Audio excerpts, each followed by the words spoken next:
ತಮಿಳುನಾಡಿನಲ್ಲಿ ವಿಜಯ್ ದರ್ಬಾರ್ ಆರಂಭವಾಗಲಿದೆ. ಸಿಎಂ ಸ್ಥಾನಕ್ಕೆ ಏರಲು ವಿಜಯ್ ತುದಿಗಾಲಲ್ಲಿ ನಿಂತಿದ್ದಾರೆ.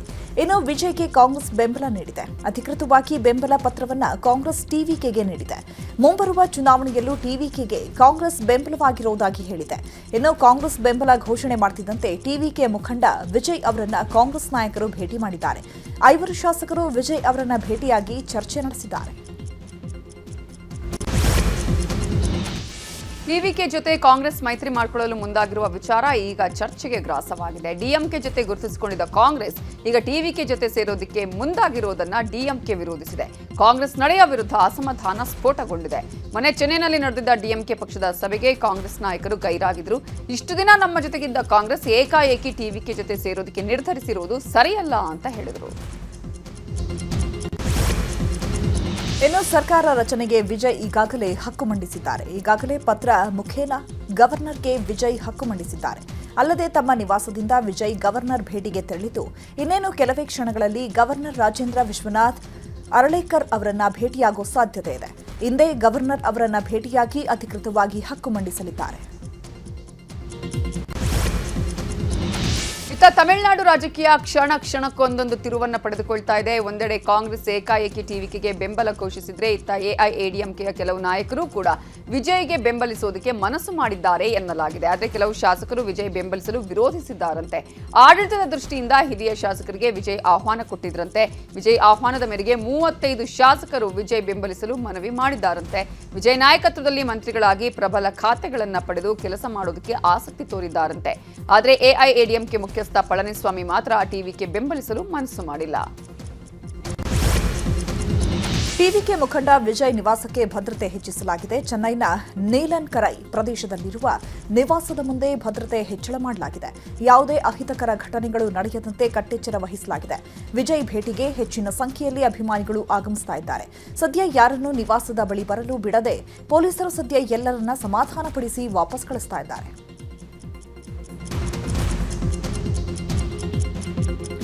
ಇನ್ನು ನಾಳೆ ಟಿವಿಕೆ ಮುಖಂಡ ವಿಜಯ್ ಸಿಎಂ ಆಗಿ ಪ್ರಮಾಣ ವಚನ ಸ್ವೀಕರಿಸಲಿದ್ದಾರೆ. ಹೀಗಾಗಿ ನೆಹರು ಕ್ರೀಡಾಂಗಣದಲ್ಲಿ ಪದಗ್ರಹಣ ಕಾರ್ಯಕ್ರಮಕ್ಕೆ ಸಕಲ ಸಿದ್ಧತೆಗಳು ಮಾಡಿಕೊಳ್ಳಲಾಗುತ್ತಿದೆ.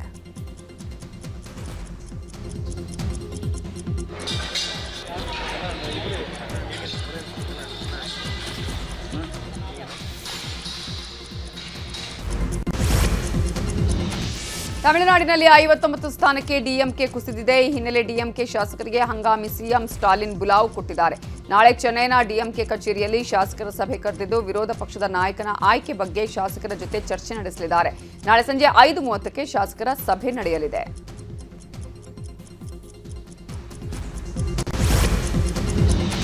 ತಮಿಳುನಾಡಲ್ಲಿ ಡಿಎಂಕೆ ಮೈತ್ರಿ ತೊರೆದು ಟಿವಿಕೆ ಜೊತೆ ಕೈಜೋಡಿಸಲು ಕಾಂಗ್ರೆಸ್ ಮುಂದಾಗಿದೆ. ಈ ಬಗ್ಗೆ ವಿಪಕ್ಷ ನಾಯಕ ಅಶೋಕ್ ಪ್ರತಿಕ್ರಿಯೆ ನೀಡಿದ್ದು, ಕಾಂಗ್ರೆಸ್ ಪಕ್ಷದ ನಿಜ ಬಣ್ಣ ತಮಿಳುನಾಡಿನಲ್ಲಿ ಬಯಲಾಗ್ತಾ ಇದೆ.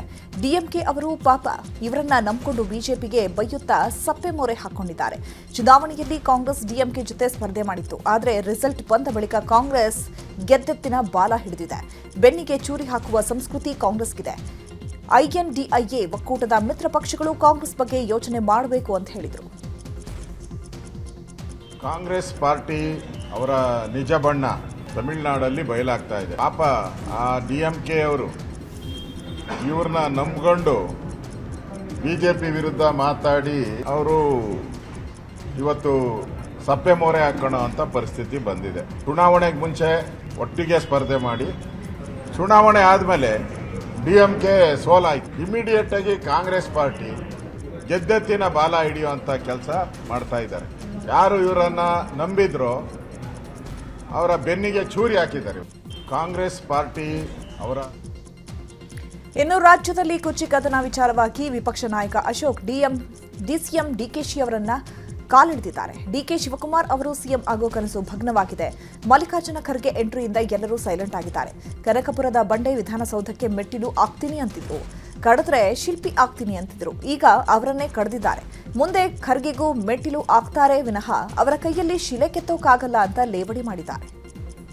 ಕಡೆದರೆ ಈ ಖರ್ಗೆ ಅವರೇ ನಾನೇ ಬರ್ತೀನಿ ಮುಖ್ಯಮಂತ್ರಿ ಅಂತ ಹೇಳಿದ್ಮೇಲೆ ಎಲ್ಲರೂ ಕೂಡ ಸೈಲೆಂಟ್ ಆಗಿದ್ದಾರೆ. ಡಿಕೆ ಶಿವಕುಮಾರ್ ಅವರ ಕನಸು ಭಗ್ನ ಕನಸು, ಈಗ ಭಗ್ನ ಆಗೋಟಿದೆ. ಅವ್ರು ಹೇಳಿದ್ರು, ನಾನು ಆಸಿದರೆ ವಿಧಾನಸೌಧಕ್ಕೆ ಮೆಟ್ಲಾಗ್ತೀನಿ,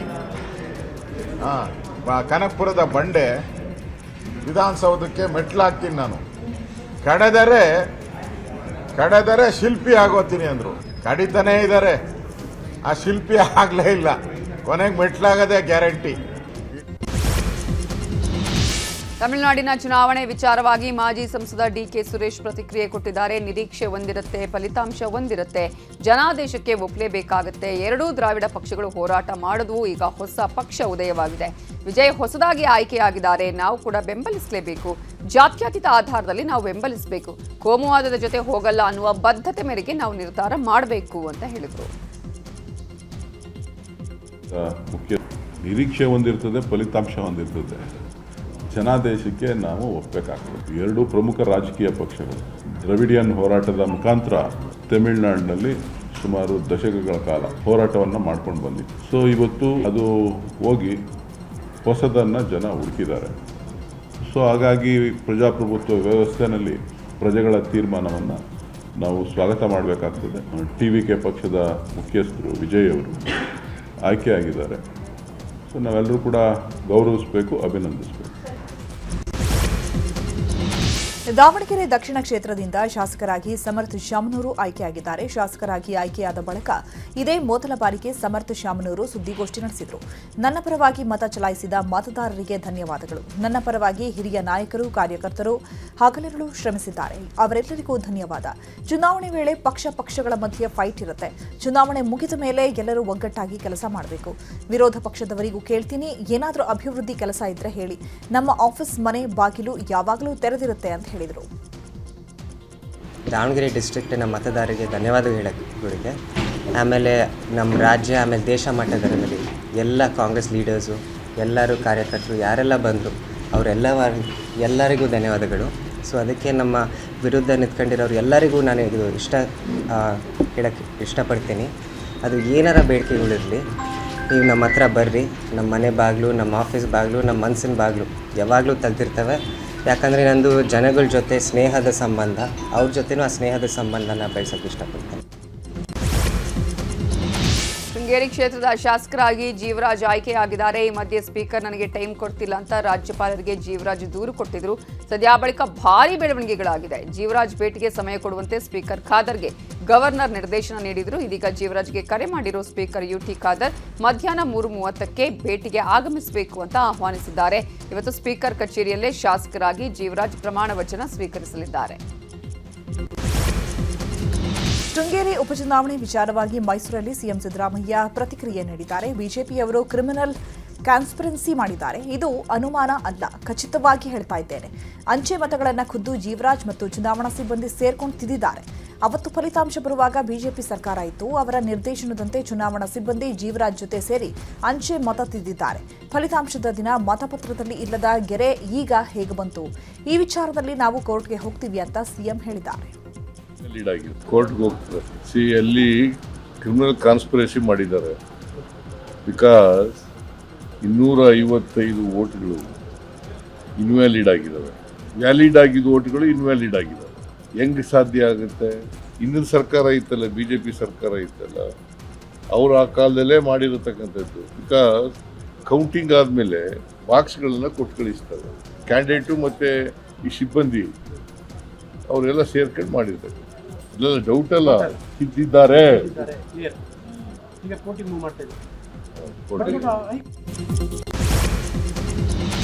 ಶಾಸಕರಾಗಿ ಪ್ರಮಾಣ ವಚನ ಸ್ವೀಕರಿಸುವಂತೆ ಜೀವರಾಜ್ಗೆ ಸ್ಪೀಕರ್ ಆಹ್ವಾನ ಕೊಟ್ಟಿದ್ರು. ಈ ವಿಚಾರವಾಗಿ ವಿಪಕ್ಷ ನಾಯಕ ಅಶೋಕ್ ಪ್ರತಿಕ್ರಿಯೆ ಕೊಟ್ಟಿದ್ದಾರೆ. ಸ್ಪೀಕರ್ ಅವಕಾಶ ಕೊಟ್ಟಿಲ್ಲ ಅಂತ ಗವರ್ನರ್ಗೆ ದೂರು ಕೊಟ್ಟಿದ್ವು. ಈ ಹಿನ್ನೆಲೆ ಗವರ್ನರ್ ಸ್ಪೀಕರ್ಗೆ ಸೂಚನೆ ಕೊಟ್ಟಿದ್ದಾರೆ. ಹೀಗಾಗಿ ಸಂವಿಧಾನದಡಿ ಸ್ಪೀಕರ್ ಈಗ ಜೀವರಾಜ್ಗೆ ಪ್ರಮಾಣ ವಚನ ಕೊಡ್ತಿದ್ದಾರೆ. ಸ್ಪೀಕರ್ ಕೊಡಲಿಲ್ಲ ಅಂದ್ರೆ ಗವರ್ನರ್ ಪ್ರಮಾಣ ವಚನ ಬೋಧಿಸಬಹುದು. ನಾನು ಜೀವರಾಜ್ ಪ್ರಮಾಣ ವಚನ ಕಾರ್ಯಕ್ರಮಕ್ಕೆ ಹೋಗ್ತೀನಿ ಅಂತ ಹೇಳಿದ್ರು.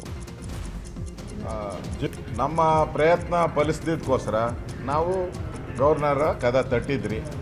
ಗವರ್ನರ್ ಅವರ ಲೆಟ್ರ್ ಹೋಗಿದೆ ಅವರಿಗೆ, ಸ್ಪೀಕರ್ ಅವರಿಗೆ. ಸಂವಿಧಾನದತ್ತವಾಗಿ ಏನು ಜೀವರಾಜ್ ಅವರಿಗೆ ಸದಸ್ಯತ್ವ ಪ್ರಮಾಣ ವಚನ ಏನು ಕೊಡಬೇಕು ಅದನ್ನು 3 ಗಂಟೆಗೆ ಕೊಡ್ತಾ ಇದ್ದಾರೆ. ನಾನು ಮತ್ತು ಜೀವರಾಜ್ ಇಬ್ಬರೂ ಇವತ್ತು ಹೋಗಿ ಸ್ವೇರಿಂಗ್ ಸೆರೆಮನಿಯಲ್ಲಿ ನಾನು ಕೂಡ ಭಾಗಿಯಾಗ್ತೀನಿ. ನಾನು ಹೈಕಮಾಂಡ್ ಮಾತನ್ನ ಮಾತ್ರ ಕೇಳ್ತೀನಿ. ಹೈಕಮಾಂಡ್ ಹೇಳಿದ್ರೆ 5 ವರ್ಷ ಇರ್ತೇನೆ ಅಂತ ಸಿಎಂ ಸಿದ್ದರಾಮಯ್ಯ ಹೇಳಿದ್ದಾರೆ. ಮೈಸೂರಲ್ಲಿ ಮಾತನಾಡಿದ ಅವರು 5 ವರ್ಷವೂ ಕಾಂಗ್ರೆಸ್ ಸರ್ಕಾರ ಇರುತ್ತೆ, ನನ್ನನ್ನು ಇರಿ ಅಂದ್ರೆ ಇರ್ತೇನೆ. ಎಲ್ಲಾ ತೀರ್ಮಾನವನ್ನ ಮಾಡೋದು ಹೈಕಮಾಂಡ್. ಯಾರ್ಯಾರು ಏನೇನ್ ಮಾತನಾಡಿದ್ರು ಅದು ಅವರ ವೈಯಕ್ತಿಕ ಅಂತ ಸಿಎಂ ಹೇಳಿದ್ರು. ನಮ್ಮ ಪಕ್ಷ 5 ವರ್ಷ ಕಂಪ್ಲೀಟ್ ಮಾಡ್ತಾರೆ. ಹೈಕಮಾಂಡ್ ಅವರು ಏನ್ ತೀರ್ಮಾನ ಮಾಡ್ತಾರೆ ಅದರಂತೆ 5 ವರ್ಷ ಇರಬೇಕು ಅಂತಂದ್ರೆ ಇರ್ತೀನಿ. ನೋಡಪ್ಪ, ಹೈಕಮಾಂಡ್ ಅವರು ಮುಂದುವರಿರಿ ಅಂತಂದ್ರೆ ಮುಂದುವರಿತೀನಿ, ಇಲ್ಲ ಅಂತಂದ್ರೆ ಅವರು ಏನ್ ಹೇಳ್ತಾರೆ ಹಂಗೆ ಕೇಳೋದು. ಯಾವಾಗ ಹೇಳ್ಬೋದು ಸರ್? ಗೊತ್ತಿಲ್ಲ ನನಗೆ. ಈ ತಿಂಗಳಲ್ಲಿ 3 ವರ್ಷಕ್ಕೆ ಮುಗಿಸ್ತಾ ಇದ್ದೀರಾ? ಅದಕ್ಕೆ ಗೊತ್ತಿಲ್ಲ ನನಗೆ. ಹೈಕಮಾಂಡ್ ಅವರು ಯಾವತ್ತು ಏನ್ ತೀರ್ಮಾನ ತಗೋತಾರೆ ನೋಡಪ್ಪ, ಹೈಕಮಾಂಡ್ ಏನ್ ಹೇಳ್ತಾರೆ ಹಂಗೆ ಕೇಳೋದು ನಾನು. ನಮ್ಮ ಪಕ್ಷ. ಇನ್ನು ದೆಹಲಿ ಭೇಟಿ ವಿಚಾರವಾಗಿಯೂ ಮಾತನಾಡಿದ ಸಿಎಂ, ರಾಹುಲ್ ಗಾಂಧಿ ಅವರು ನನ್ನನ್ನು ದೆಹಲಿಗೆ ಕರೆದಿಲ್ಲ. ರಾಹುಲ್ ಗಾಂಧಿ ನನ್ನನ್ನು ಕರೆದ್ರೆ ನಾನು ಹೋಗ್ತೇನೆ.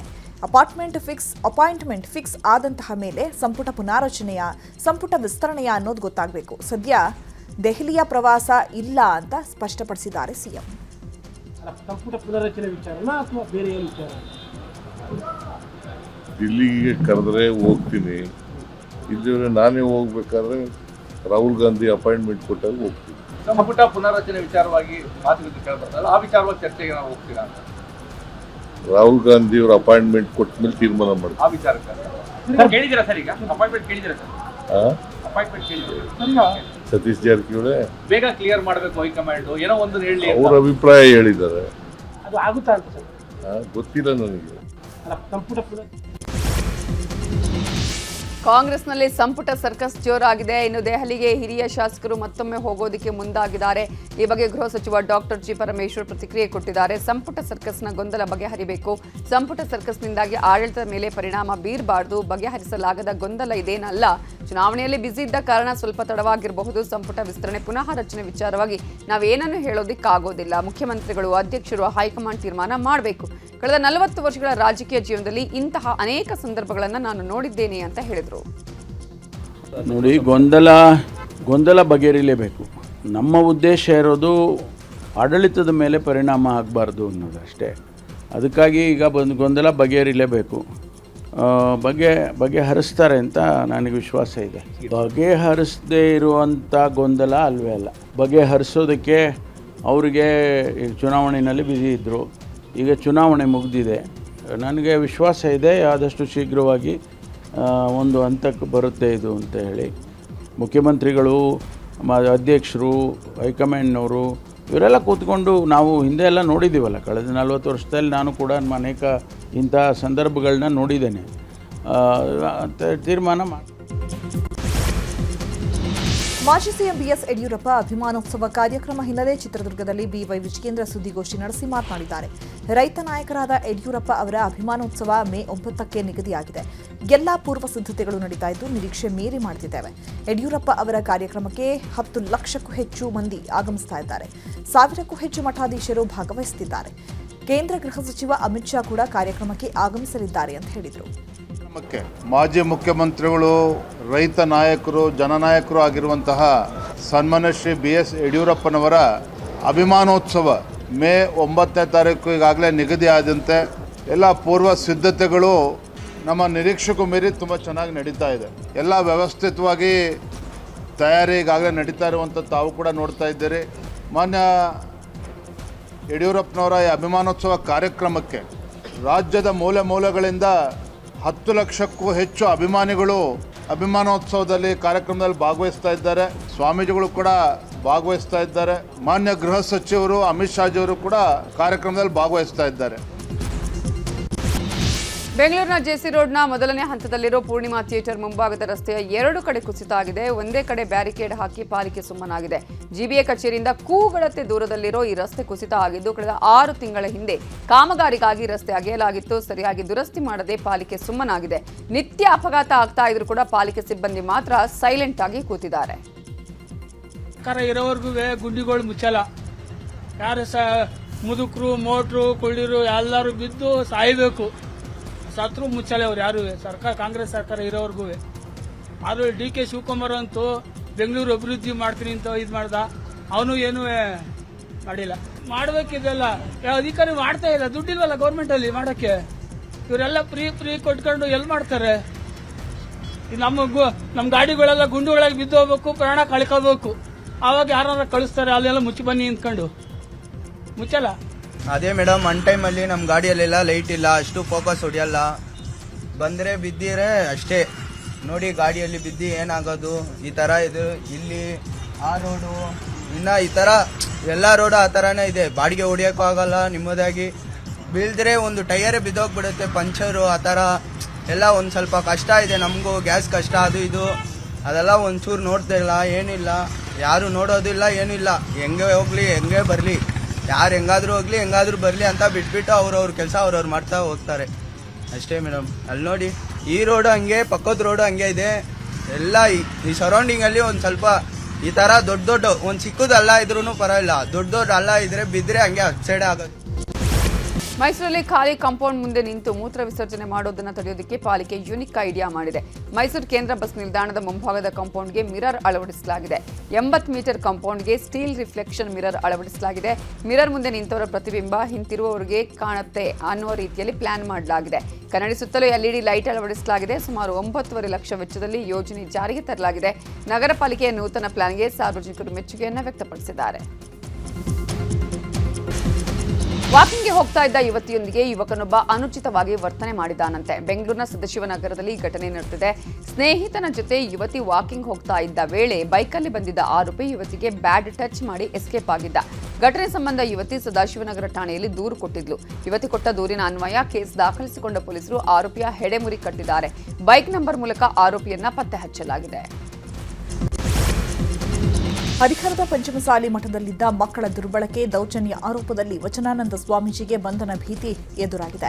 ಸದ್ಯ ವಚನಾನಂದ ಸ್ವಾಮೀಜಿ ನಿರೀಕ್ಷಣಾ ಜಾಮೀನು ಪಡೆದಿದ್ದಾರೆ. ದಾವಣಗೆರೆಯ 1ನೇ ಹೆಚ್ಚುವರಿ ಜಿಲ್ಲಾ ಮತ್ತು ಸೆಷನ್ಸ್ ನ್ಯಾಯಾಲಯದಿಂದ ನಿರೀಕ್ಷಣಾ ಜಾಮೀನು ಪಡೆದುಕೊಂಡಿದ್ದಾರೆ. ಹರಿಹರ ವೀರಶೈವ ಲಿಂಗಾಯತ ಪಂಚಮಸಾಲಿ ಪೀಠದಿಂದ ಪದಚ್ಯುತಿಗೊಂಡಿರುವಂತಹ ಹಿನ್ನೆಲೆ ಪೊಲೀಸ್ ಠಾಣೆಯಲ್ಲಿ ದೂರು ದಾಖಲಾಗುವ ಸಾಧ್ಯತೆ ಇದೆ. ಈ ಹಿನ್ನೆಲೆ ಜಾಮೀನಿಗೆ ಅರ್ಜಿ ಸಲ್ಲಿಸಲಾಗಿತ್ತು. ಸದ್ಯ ವಿಚಾರಣೆ ನಡೆಸಿದ ಪೀಠ ಷರತ್ತುಬದ್ಧ ಜಾಮೀನು ನೀಡಿದೆ. ಸಾಕ್ಷಿಗಳಿಗೆ ಬೆದರಿಕೆ ಹಾಕಬಾರದು, ನ್ಯಾಯಾಲಯದ ಅನುಮತಿ ಇಲ್ಲದೆ ವ್ಯಾಪ್ತಿ ಪ್ರದೇಶ ಬಿಟ್ಟು ಹೊರ ಹೋಗಬಾರದು ಅಂತ ಕೋರ್ಟ್ ಷರತ್ತುಬದ್ಧ ಜಾಮೀನು ನೀಡಿದೆ. ವಿಜಯನಗರ ಜಿಲ್ಲೆಯ ಹರಪನಹಳ್ಳಿ ಪಟ್ಟಣದಲ್ಲಿ ಕೆಲ ದಿನಗಳಿಂದ ಮುಸುಕುಧಾರಿ ಕಳ್ಳರ ಗ್ಯಾಂಗ್ ಓಡಾಡ್ತಾ ಇದೆ. ರಾತ್ರೋರಾತ್ರಿ ಕೈಯಲ್ಲಿ ಮಾರಕಾಸ್ತ್ರ ಹಿಡಿದು ನಿರ್ಭಯವಾಗಿ ಗ್ಯಾಂಗ್ ತಿರುಗಾಡ್ತಾ ಇದೆ. ಕಳ್ಳರ ಗ್ಯಾಂಗ್ ಓಡಾಡುವ ದೃಶ್ಯ ಸಿಸಿಟಿವಿಯಲ್ಲಿ ಕ್ಯಾಪ್ಚರ್ ಆಗಿದೆ.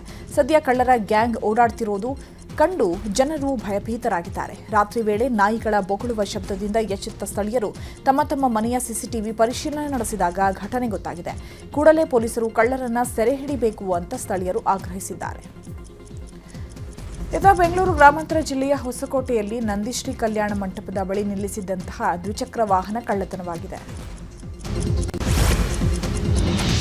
ಗದಗ ಜಿಲ್ಲಾ ಪೊಲೀಸರು ಮೊಬೈಲ್ ವಾಪಸಿ ಕಾರ್ಯಾಚರಣೆ ಮಾಡುತ್ತಿದ್ದಾರೆ. ಗದಗ ಜಿಲ್ಲೆಯಲ್ಲಿ ಕಳ್ಳತನವಾದ 769 ಮೊಬೈಲ್ ಫೋನ್ಗಳನ್ನು ಹುಡುಕಿ ಪುನಃ ವಾರಸುದಾರರಿಗೆ ಒಪ್ಪಿಸಲಾಗಿದೆ. ಗದಗ ಜಿಲ್ಲೆಯ ವಿವಿಧ ಠಾಣೆಗಳ ವ್ಯಾಪ್ತಿಯಲ್ಲಿ ಕಳ್ಳತನವಾಗಿದ್ದ ಹಾಗೂ ಕಳೆದು ಹೋಗಿದ್ದ ಫೋನ್ಗಳನ್ನು ಮರಳಿ ವಾರಸುದಾರರಿಗೆ ಒಪ್ಪಿಸಲಾಗಿದೆ. 1,13,07,314 ರೂಪಾಯಿ ಮೌಲ್ಯದ ಸುಮಾರು 769 ಫೋನ್ಗಳನ್ನು ಮರಳಿ ಕೊಡಲಾಗಿದ್ದು, ಗದಗ ಎಸ್ಪಿ ಕಚೇರಿ ಆವರಣದಲ್ಲಿ ಮೊಬೈಲ್ ವಿತರಣೆ ಮಾಡಲಾಯಿತು. ಮೊಬೈಲ್ ಮರಳಿ ಪಡೆದುಕೊಂಡಿದ್ದಕ್ಕೆ ಜನ ಹರ್ಷ ವ್ಯಕ್ತಪಡಿಸಿದ್ದಾರೆ. ಲ್ಯಾಂಡಿಂಗ್ ವೇಳೆ ವಿಮಾನ ಲೈಟ್ ಕಂಬ ಹಾಗೂ ಟ್ರಕ್ಗೆ ಡಿಕ್ಕಿ ಹೊಡೆದಿರುವಂತಹ ಘಟನೆ ನ್ಯೂಯಾರ್ಕ್ ಲಿಬರ್ಟಿ ಇಂಟರ್ನ್ಯಾಷನಲ್ ಏರ್ಪೋರ್ಟ್ನಲ್ಲಿ ನಡೆದಿದೆ. ಘಟನೆಯಲ್ಲಿ ಟ್ರಕ್ ಡ್ರೈವರ್ಗೆ ಗಾಯಗಳಾಗಿದ್ದು ಆಸ್ಪತ್ರೆಗೆ ದಾಖಲು ಮಾಡಲಾಗಿದೆ. ವಿಮಾನ ನಿಲ್ದಾಣಕ್ಕೆ ಆಗಮಿಸಿದ ಬೋಯಿಂಗ್ 767 ವಿಮಾನವು ನಿಯಂತ್ರಣಕ್ಕೆ ಸಿಗದೆ ಏಕಾಏಕಿ ಟ್ರಕ್ಗೆ ಡಿಕ್ಕಿ ಹೊಡೆದಿದೆ. ಇನ್ನು ವಿಮಾನದಲ್ಲಿ 100ಕ್ಕೂ ಹೆಚ್ಚು ಮಂದಿ ಪ್ರಯಾಣ ಮಾಡ್ತಾ ಇದ್ರು. ಅದೃಷ್ಟಕ್ಕೆ ಯಾವುದೇ ಪ್ರಾಣಹಾನಿ ಸಂಭವಿಸಿಲ್ಲ. ಇನ್ನು ವಿಮಾನ ಟ್ರಕ್ಗೆ ಡಿಕ್ಕಿ ಹೊಡೆಯುವ ದೃಶ್ಯ ಸಿಸಿಟಿವಿಯಲ್ಲಿ ಕ್ಯಾಪ್ಚರ್ ಆಗಿದೆ. ಶಿವಮೊಗ್ಗದ ಕುವೆಂಪು ವಿಶ್ವವಿದ್ಯಾಲಯದಲ್ಲಿ 35ನೇ ಘಟಿಕೋತ್ಸವ ಕಾರ್ಯಕ್ರಮ ನಡೆಯಿತು. ಶಂಕರಘಟ್ಟದ ಜ್ಞಾನ ಸಹ್ಯಾದ್ರಿಯ ಬಸವ ಸಭಾಂಗಣ ಕಾರ್ಯಕ್ರಮದಲ್ಲಿ ಘಟಿಕೋತ್ಸವ ನಡೆದಿದ್ದು, ಕಾರ್ಯಕ್ರಮದಲ್ಲಿ ರಾಜ್ಯಪಾಲರಾದ ಥಾವರ್ ಚಂದ್ ಗೆಹ್ಲೋಟ್, ಉನ್ನತ ಶಿಕ್ಷಣ ಸಚಿವ ಡಾಕ್ಟರ್ ಎಂಸಿ ಸುಧಾಕರ್ ಭಾಗಿಯಾಗಿದ್ದಾರೆ. ಇದೇ ವೇಳೆ ಕೋಣಂದೂರು ಲಿಂಗಪ್ಪ, ಕೆವಿ ಅಕ್ಷರ ಹಾಗೂ ಎಚ್ಎ ರಂಗನಾಥ್ ಅವರಿಗೆ ಗೌರವ ಡಾಕ್ಟರೇಟ್ ಪ್ರದಾನ ಮಾಡಲಾಯಿತು. 106 ಮಂದಿಗೆ ಪಿಎಚ್ಡಿ, 16,955 ವಿದ್ಯಾರ್ಥಿಗಳಿಗೆ ಪದವಿ, 155 ವಿದ್ಯಾರ್ಥಿಗಳಿಗೆ ಸ್ವರ್ಣ ಹಾಗೂ 21 ವಿದ್ಯಾರ್ಥಿಗಳಿಗೆ ನಗದು ಬಹುಮಾನ ವಿತರಿಸಲಾಯಿತು. ಕಲಬುರಗಿ ವಿಶ್ವವಿದ್ಯಾನಿಲಯದಿಂದ 281 ಹೊರಗುತ್ತಿಗೆ ನೌಕರರನ್ನು ಕೈಬಿಡಲಾಗಿದೆ. ನಮ್ಮನ್ನು ಉದ್ದೇಶಪೂರ್ವಕವಾಗಿ ಕೈಬಿಡಲಾಗಿದೆ ಅಂತ ಆರೋಪಿಸಿದ ಹೊರಗುತ್ತಿಗೆ ನೌಕರರು ಆಡಳಿತ ಮಂಡಳಿ ವಿರುದ್ಧ ಹೋರಾಟ ಮಾಡುತ್ತಿದ್ದಾರೆ. ಗುಲ್ಬರ್ಗಾ ವಿವಿಯ ವಿವಿಧ ಡಿಪಾರ್ಟ್ಮೆಂಟ್ ಹಾಗೂ ಆಡಳಿತ ವಿಭಾಗದ ಹೊರಗುತ್ತಿಗೆ ನೌಕರರು ಪ್ರತಿಭಟನೆ ಮಾಡುತ್ತಿದ್ದಾರೆ. ವೇತನ ಕೇಳಿದ್ದಕ್ಕೆ ನಮ್ಮನ್ನು ಕೈಬಿಡಲಾಗಿದೆ. ನಮ್ಮ ಬೇಡಿಕೆ ಈಡೇರುವವರೆಗೂ ಇಲ್ಲೇ ಪ್ರತಿಭಟನೆ ಮಾಡ್ತೀವಿ ಅಂತ ಪ್ರತಿಭಟನಾಕಾರರು ಹೇಳುತ್ತಿದ್ದಾರೆ.